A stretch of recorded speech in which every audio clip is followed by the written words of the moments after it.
There's been three big reports in the NBA right now that all involve the Atlanta Hawks or former Atlanta Hawks. So I just want to talk about that quickly.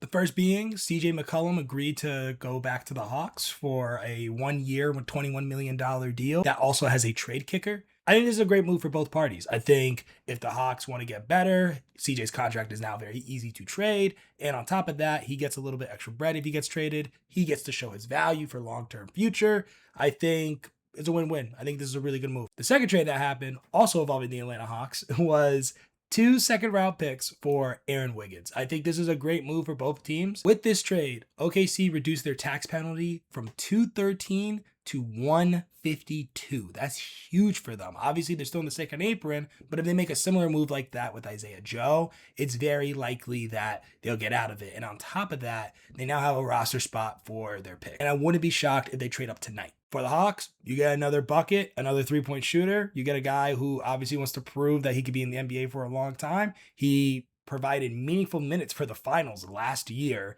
and I think this really fits with Quinn Snyder's system. So I really like both of these moves for both of these teams. For the final announcement, former Atlanta Hawk Trae Young signed a 4-year, $212 million deal with the Washington Wizards. So this is obviously what they agreed upon, and that's why he decided to go to Washington. I think paying Trae Young around $58 million for a player option when he's 32 is risky, but to be honest, this is a franchise that haven't been to the playoffs since 2021.